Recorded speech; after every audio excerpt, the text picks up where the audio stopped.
Meus amigos, que o Senhor nos ampare no nosso estudo de hoje, para que a gente acerte mais e erre menos, porque somos todos nós muito imperfeitos, sujeitos a muitos equívocos.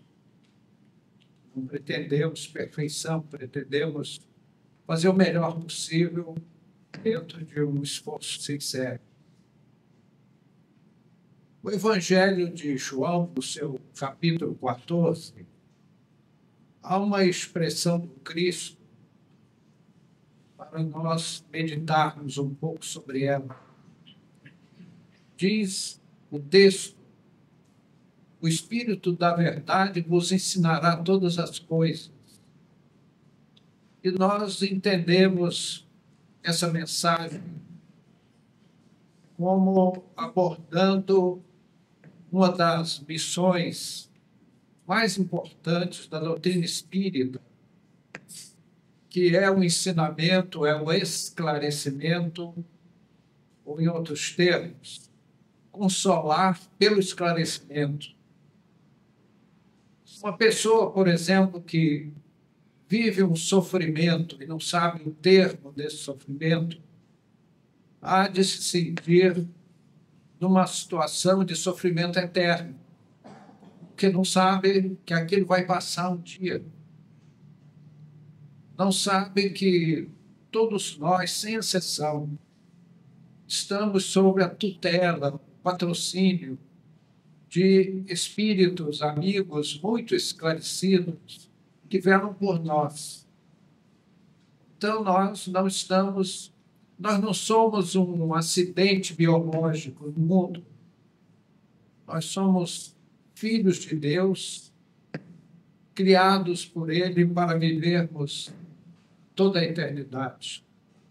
É um pensamento bastante consolador quando sabemos que somos imortais, indestrutíveis, e que as nossas lutas são gloriosas porque têm uma finalidade superior nas nossas vidas. As nossas dores e lutas não são uma simples experiência terrestre, é parte de uma programação das mais importantes. Mas pegando esse gancho de que uma das principais missões do Espiritismo é o esclarecimento, só para provocar o nosso raciocínio, gostaria de fazer uma pergunta, não uma afirmação, mas uma pergunta. Quais foram os mecanismos usados pelo Cristo para aquelas curas tidas como espetaculares, em que os paralíticos andavam, os cegos viam, os coxos curavam-se, etc. Eu arriscaria uma tese só para provocar o assunto. Eu diria que Jesus, com o seu poderoso magnetismo, o seu domínio das leis naturais, porque nós, espíritas, rejeitamos a ideia da varinha de condão, da mágica, do milagre. Milagre seria a derrogação das leis naturais, e as leis naturais são as leis de Deus. Nem Jesus, nem nenhum espírito de grande hierarquia teria o poder de mudar as leis de Deus. Eles são submissos. Desculpe pela garganta atrapalhada, mas com licença.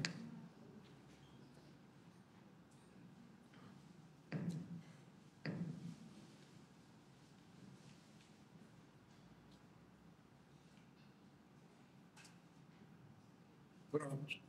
Acho que sarou minha garganta.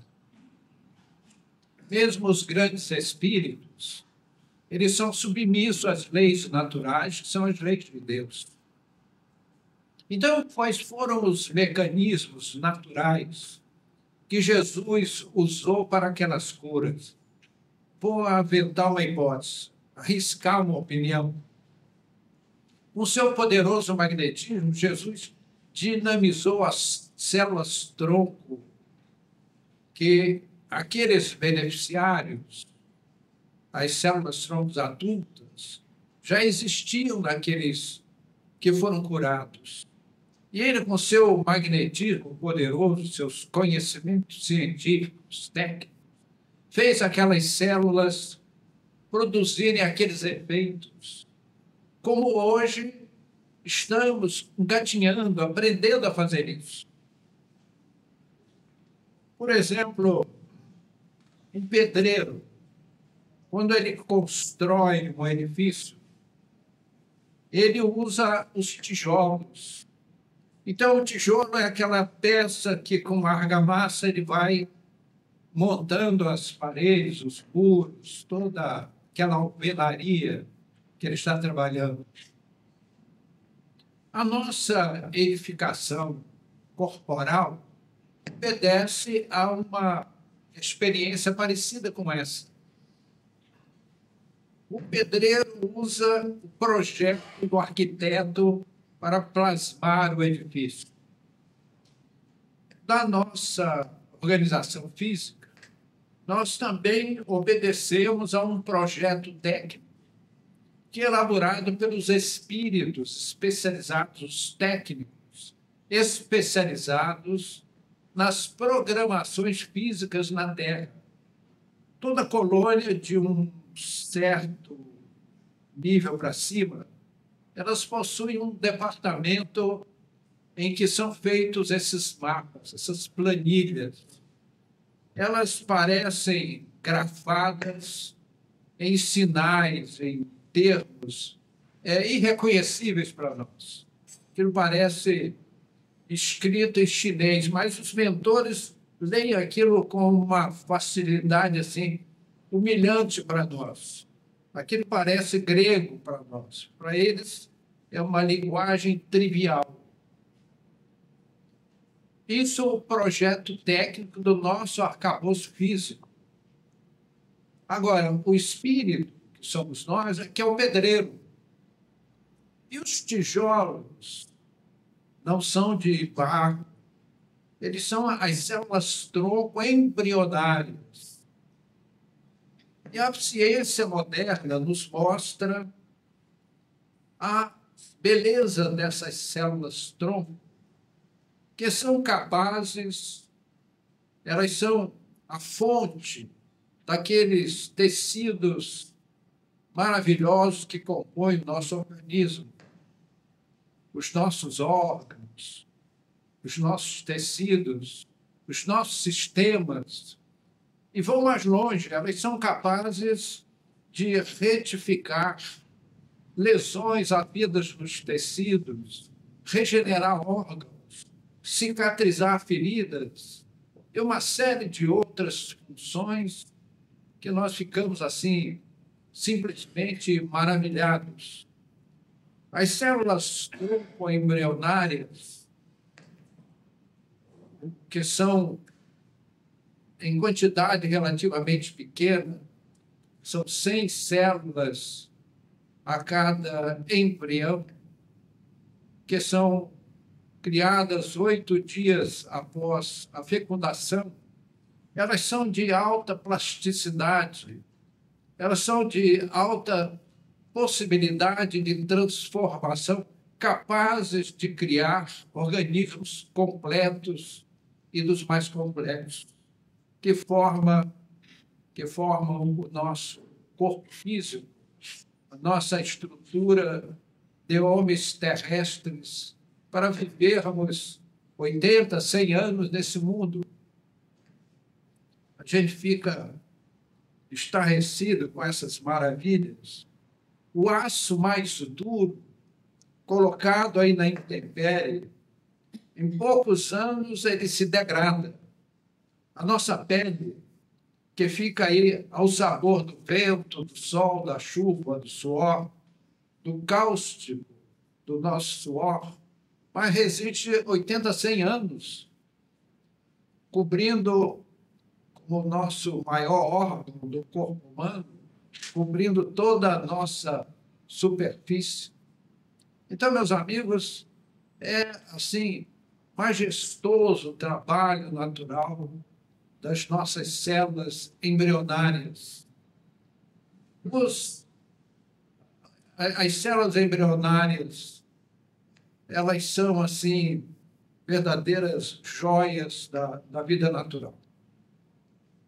No complexo que estudamos, nós vemos que as células troncos adultas são aquelas que as pesquisas científicas do Brasil usam para a conquista de grandes valores. São avanços extraordinários no nosso território nacional e no mundo também. Não obstante, as células embrionárias sofrerem restrições legais. E, diga-se de passagem, restrições legais ocasionadas pelas pressões dos religiosos que não concordam com as pesquisas científicas. E nós, espíritas, temos respeito, mas uma opinião profundamente diferenciada das religiões tradicionais. Nesse capítulo, falando de células troncos, não podemos esquecer a questão da rejeição. Nós falamos há pouco sobre os tijolos. Acontece que o tijolo é uma matéria física comum, ao passo que as células troncos são matéria orgânica. E toda matéria orgânica, para ser passada de um indivíduo para outro, sofre um fenômeno que são as características particulares do gerador da célula, do material orgânico. Aspecto ainda de definição difícil pela ciência terrestre, por falta de uma instrumentalidade adequada, porque os instrumentos que a ciência humana possui não conseguem detectar valores transcendentes das características particulares dos indivíduos. Então, diríamos que uma célula de natureza biológica, de natureza orgânica, leva por empréstimo os valores intrínsecos daquele espírito gerador. Daí surge o problema da rejeição, mais grave quando as diferenças de material são muito substanciais entre os indivíduos. Meus amigos, lanço um olhar assim ao futuro e tento, num rasgo assim de otimismo, ver um paralítico voltando a andar com a terapia das células tronco. Já imaginemos, amigos, desde já, a maravilha que será no amanhã, quando centenas de males hoje considerados incuráveis, recuperados através da terapêutica das células tronco.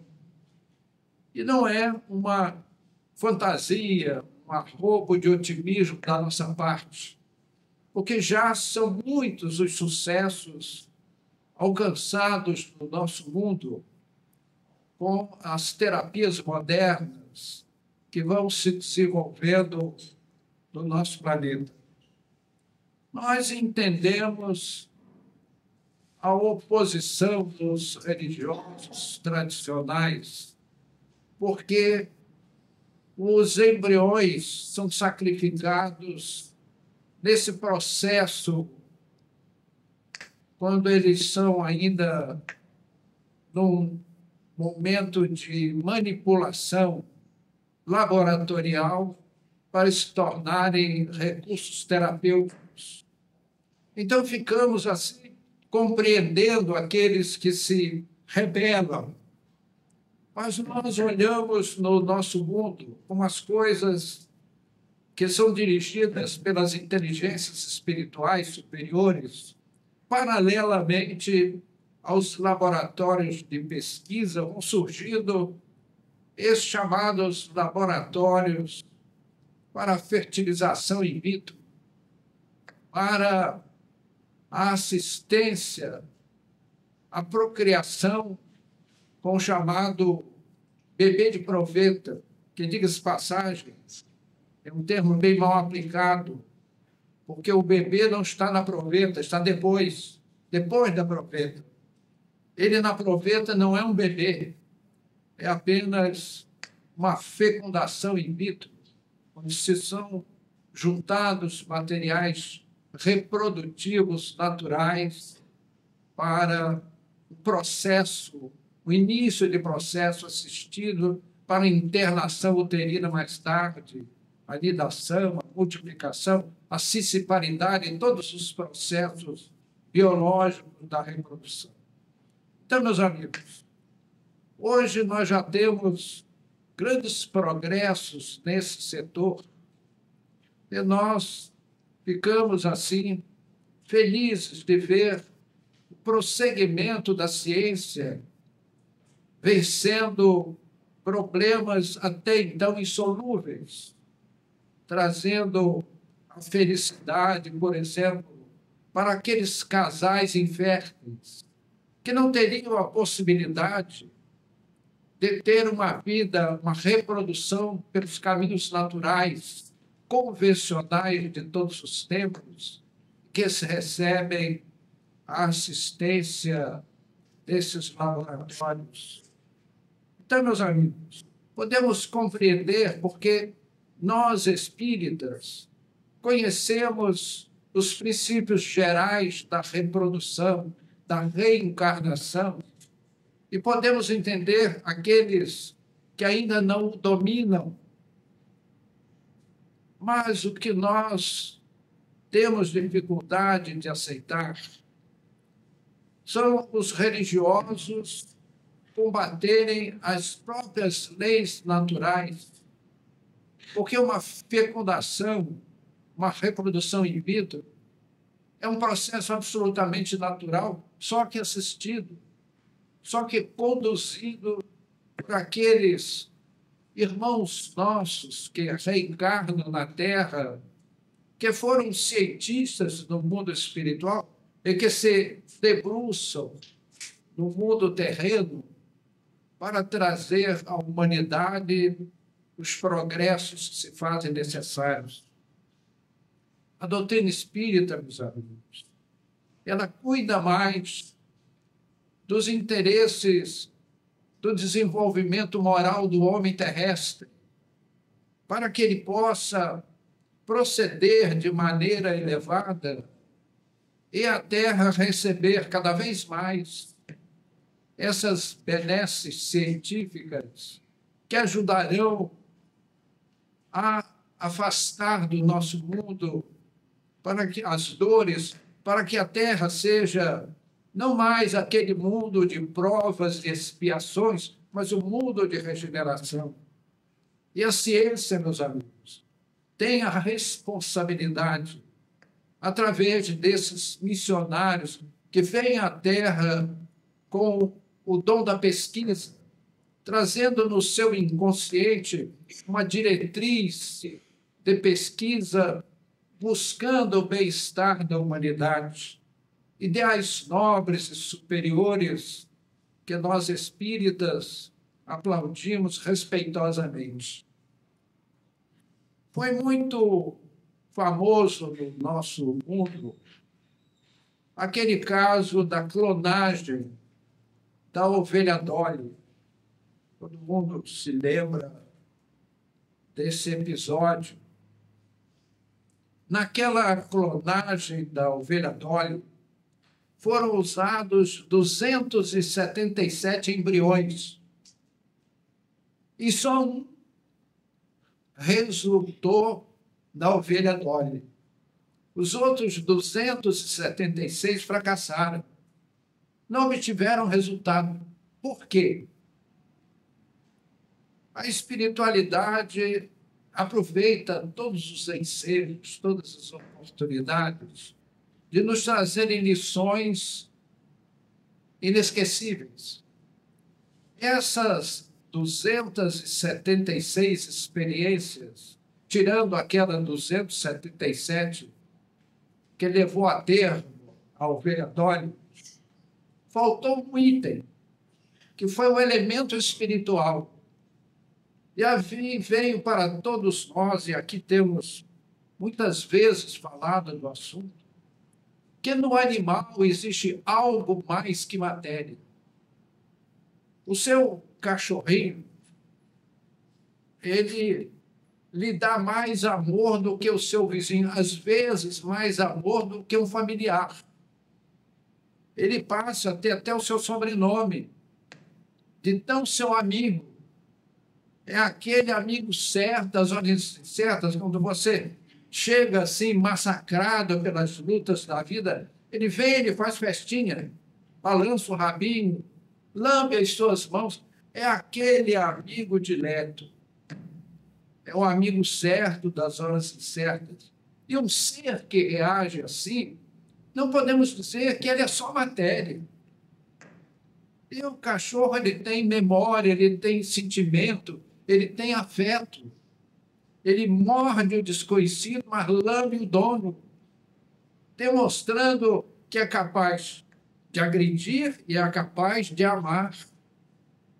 Então, ele tem expressões de sentimentos, tem emoções que nós humanos temos também. E quem tem emoções, quem tem sentimentos, é a alma, é o espírito.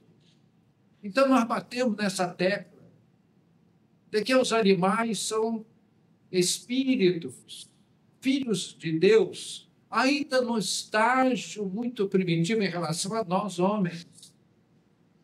Eles serão mais tarde, no futuro ainda distante, conseguirão a sua condição de rei nominal lá na frente, depois de passarem todas as escalas zoológicas do desenvolvimento dessas almas. Então, meus amigos, na pergunta 344 do Livro dos Espíritos, consta que os espíritos se unem à matéria orgânica na concepção. Na questão seguinte, 345, de que essa união não é definitiva. São laços frágeis que o espírito pode se descartar com relativa facilidade. E aí vem o endosso daquela pergunta 356 do Livro dos Espíritos, que nos diz que nem todos os corpos gerados neste planeta têm um espírito candidato à reencarnação, e que esta fecundação leva o desenvolvimento pelas leis naturais, as leis biológicas.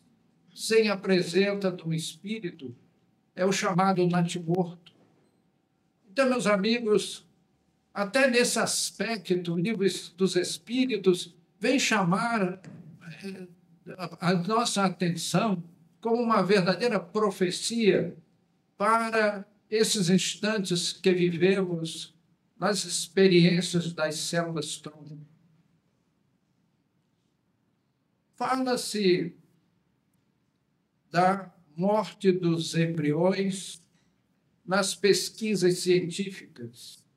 Morte em termos, porque se cada embrião nos fornece 100 células-tronco embrionárias, e se nós considerarmos que o sucesso dos laboratórios de reprodução assistida é da ordem de 20% a 30%, o que nos dá, matematicamente, 70% a 80% de material que será descartado. E se nós considerarmos que cada um desses embriões pode fornecer 100 células tronco embrionárias, aí está uma quantidade muito representativa de material para ser transformado em recursos terapêuticos. Por que seguir as opiniões dos religiosos que, por um sentimento dogmático, prefere que esses materiais sejam descartados por uma legislação que foi erigida obedecendo a essas pressões dogmáticas? Nós perguntamos, não é muito mais razoável que esse material seja aplicado na cura daquelas enfermidades? E nós citaríamos a paralisia como um exemplo. Que coisa triste uma pessoa guardar uma cadeira de rodas, cadeirante, porque um dogma religioso não recomenda a aceitação dessa prática. Eu me lembro, não faz muito tempo, uma família, por ser ligada a uma certa corrente religiosa reformista, um tanto quanto radical, aquela família não aceitava transfusão de sangue. E o que aconteceu? O hospital entrou com uma ação, mandato de segurança, e o juiz cassou o pátrio poder daqueles pais que impediam a transfusão de sangue em uma criança que dela precisava de maneira urgente e para a sobrevida da criança. Porque aqueles pais, baseando-se em uma certa frase do Velho Testamento, negava à criança, ao filho, aquela terapia necessária que lhe salvaria a vida. Então, meus amigos, a mesma forma, nós achamos com as células troncos embrionárias, com a sua plasticidade, sua alta flexibilidade no socorro, aquelas pessoas que com uma enfermidade grave própria ou num ente querido, vai ter aquele amado preso a uma cadeira de roda para todo, sempre, todo o resto de sua vida, para rejeitar um tratamento que bate à porta. Meus amigos, não temos medo de dizer que daqui para frente essas experiências com células-tronco trarão resultados extraordinários à nossa humanidade. E nós, espíritas, somos amantes da ciência, porque o espiritismo é uma filosofia com bases científicas. Nós fizemos sem número de reuniões em que os objetos se transportavam, se materializavam no recinto, e isso é ciência. Folhas de papel dobradas embaixo de um copo com água, em branco. Quando terminávamos a reunião, abríamos a folha e tinha uma mensagem escrita, a chamada escrita direta. Nós tivemos os fenômenos chamados de voz direta. Os espíritos falavam na sala, nos davam instruções, ouvíamos as vozes dos espíritos sem os ver. E eles, através do ectoplasma do médium, tomavam forma física no ambiente das nossas experiências. Então, meus amigos, isso é o quê? É filosofia? Não, é ciência. É a movimentação de materiais ainda desconhecidos dos homens. São aspectos da nossa vida universal que, aos poucos, vão sendo revelados pelos espíritos que guiam, que educam a nossa humanidade. Então, meus amigos, nós, espíritas, estamos com a ciência. Se nós cometermos algum equívoco, que a ciência venha a provar de fato. Não algum cientista, entre aspas, aquele que usa um avental de cientista por cima e uma indumentária religiosa por baixo, de um credo ortodoxo, antiquado, que vem a trazer pseudo-informações científicas contra as nossas realidades espirituais. Então, meus amigos, a ciência honesta, pura, daqueles missionários que surgem no mundo para mudar os nossos parâmetros de vida para melhor, nós estamos como espíritas com esses queridos irmãos. E não devemos nos preocupar, nós espíritas, se naquela célula-tronco encaminhada para fins terapêuticos, se havia ali um espírito candidato à reencarnação. Não mesmo. Porque o nosso mundo, o nosso universo, é dirigido por inteligências sapientíssimas, amorosas, que trabalham pelo nosso bem-estar. Esses espíritos, essas inteligências, conduzem as mãos dos homens de pesquisa sinceros e honestos. E nunca haveria um espírito querendo reencarnar através de uma célula fecundada que vai destinada a fins terapêuticos. E se isso acontecesse, não seria obra do acaso, porque tudo do universo está sob os cuidados das inteligências sábias. Aquele espírito que aparentemente reencarnaria através daquele material encaminhado aos tratamentos terapêuticos, ele estará cumprindo um compromisso diante da sua consciência. E como diz o capítulo 345 e 356 do Livro dos Espíritos, há os vínculos entre o espírito e aqueles embriões recém-edificados. Essa vinculação é frágil e não definitiva. E aquele espírito há de renunciar à oportunidade, cumprindo um dever de consciência, porque aqueles que usaram a vida contra a vida no passado, hoje são obrigados, por um dever de consciência, a renunciar à vida para que a vida se manifeste através de outros irmãos espirituais, resgatando pelo amor e não pela dor os seus equívocos cometidos no passado.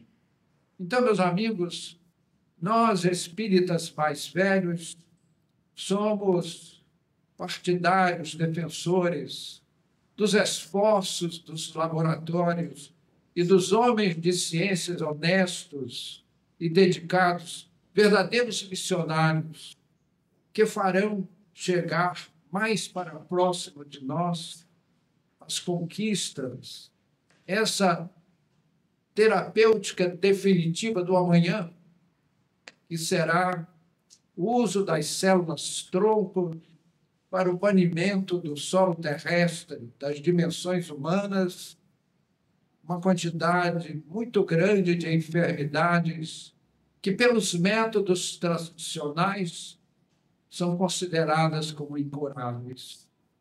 E que esses irmãos nossos, esses missionários da ciência, esses sacerdotes dos templos, dos laboratórios, que eles tenham a bênção de Deus. Muito obrigado, que o Senhor nos abençoe.